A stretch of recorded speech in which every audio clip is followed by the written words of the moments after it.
Dawn. In Game of Thrones, it felt like an afterthought.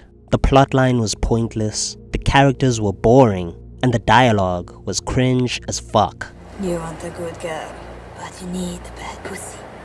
If anybody felt like the Dornish plotline on Game of Thrones was boring filler, then I honestly wouldn't blame them.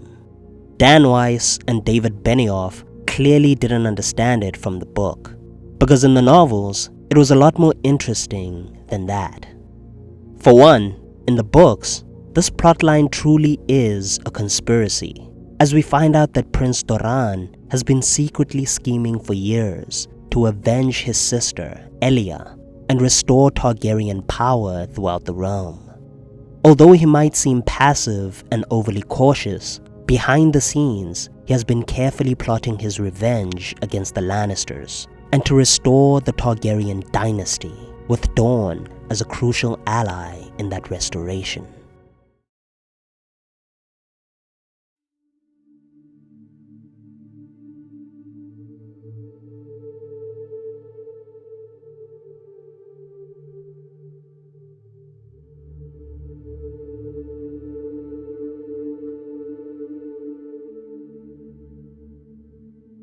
The Dornish conspiracy begins as a result of one thing: the sack of King's Landing. The sack was a brutal event that happened at the end of Robert's rebellion, one that led to the brutal rape and murder of Doran Martell's sister, ELIA, as well as her two young children, Aegon and Rhaenys Targaryen. In Westeros, this event is believed to have been orchestrated by Tywin Lannister, though in the books, Tywin himself says that he doesn't even remember giving such a brutal order. When Tyrion asks Tywin why he had ordered the Mountain to rape and kill Elia, Tywin replies, "Because I did not tell him to spare her. I doubt I mentioned her at all. I had more pressing concerns. Ned Stark's van was rushing south from the Trident, and I feared it might come to swords between us. And it was in Aerys to murder Jaime, with no more cause than spite. That was the thing I feared most. Nor did I yet grasp what I had in Gregor Clegane, only that it was huge and terrible in battle. The rape. Even you will not accuse me of giving that command, I would hope. Sir Amory was almost as bestial with Rhaenys. I asked him afterward why he had required 100 thrusts to kill a girl of 2. He said it kicked him and would not stop screaming. If Lorch had half the wits the gods gave a turnip, he would have calmed her with a few sweet words and used a soft silk pillow. Regardless of whether Tywin intended for Elia and her children to be killed so brutally, Doran Martell still blames him for her death. In the immediate aftermath of the sack, his brother Oberyn urges him to raise an army to oppose Robert's rule, continuing the fight by using Prince Viserys' name as a justification for the uprising. But Doran refuses. After the defeat of the Dornish on the Trident with Prince Rhaegar, Doran decides that he will not challenge the Iron Throne directly and openly. Instead, he'll be patient and cunning until he can finally obtain his ultimate goal: vengeance for Elia. Unlike his brother Oberyn, who is fierce and bold and direct, Doran has a different temperament altogether. He is calculating, cautious, and willing to play the long game in order to eventually get what he wants. Although many people in Dorne see him as weak and indecisive, Doran is actually very cunning and dangerous, carefully plotting his revenge as he broods in Dorne. Even Tywin Lannister is cautious of him, warning Tyrion to not mistake Doran's inaction for weakness. He implies that Doran could be a genuine threat when he's roused, a sentiment that Doran himself substantiates when he recalls the philosophy by which he lives by, the same one that his mother passed down to him before he was a prince. Only madmen fight wars they cannot win. And this is exactly why Doran is so patient and cautious, because he intends to win the Game of Thrones. Dan and Dave interpreted the arrival of Oberyn in King's Landing as an act of rebellion on Oberyn's part, an act of defiance from a brother who had grown tired of waiting for his prince to do something about his sister's death.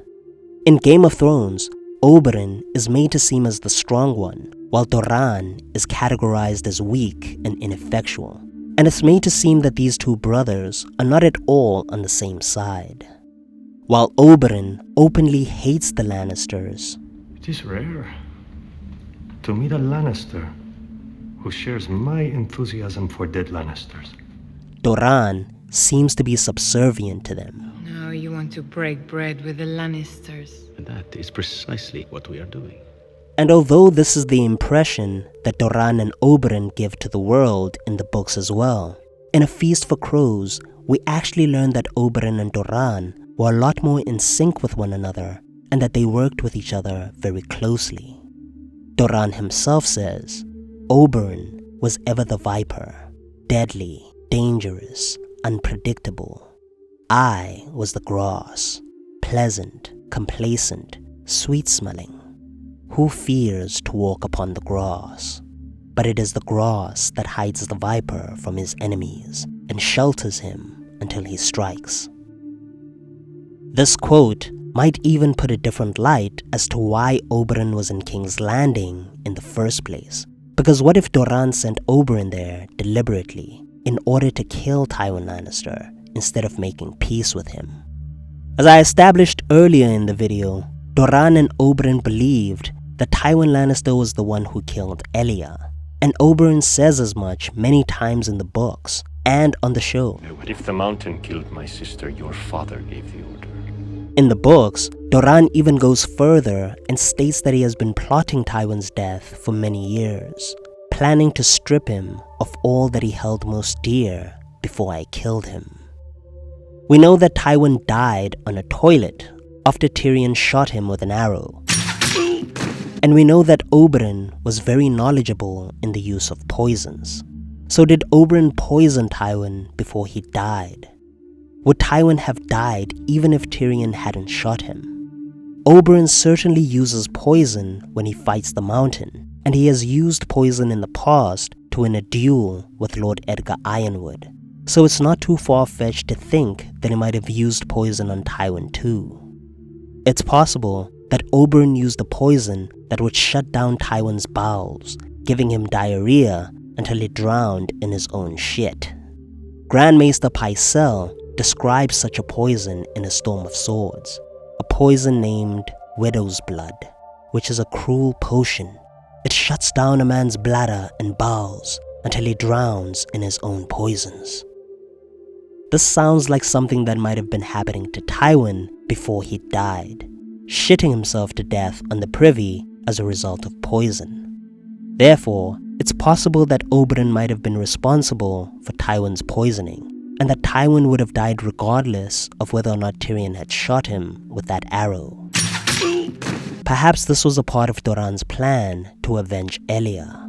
Or maybe they had a different plan that Oberyn was simply too impatient to execute, and this poisoning was just him going rogue and doing his own thing. In the books, this is insinuated because before Oberyn left, Doran actually told him to take the measure of Joffrey and his council, make note of their strengths and weaknesses, find friends for Dorne if there are any, and learn what you can of Elia's end. But he did not tell Oberyn to provoke the Lannisters, which is exactly what he ended up doing, and which is something that is very much in line with Oberyn's personality. Either way, Doran and Oberyn were working closely together to conspire against the Lannisters, carefully plotting their vengeance for what Tywin did to their sister. And although their plan didn't exactly work out perfectly, that doesn't stop Doran from his quest for justice and vengeance.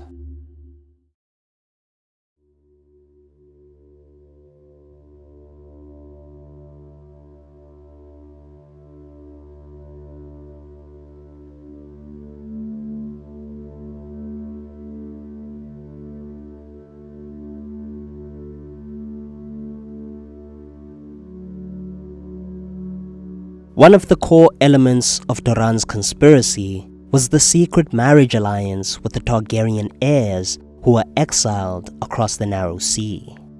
In the books, we learn that a few years after Robert's rebellion, Prince Oberyn, acting on his brother's behalf, met with Ser Willem Darry, the Targaryen loyalist who fled with and raised Daenerys and Viserys as young kids.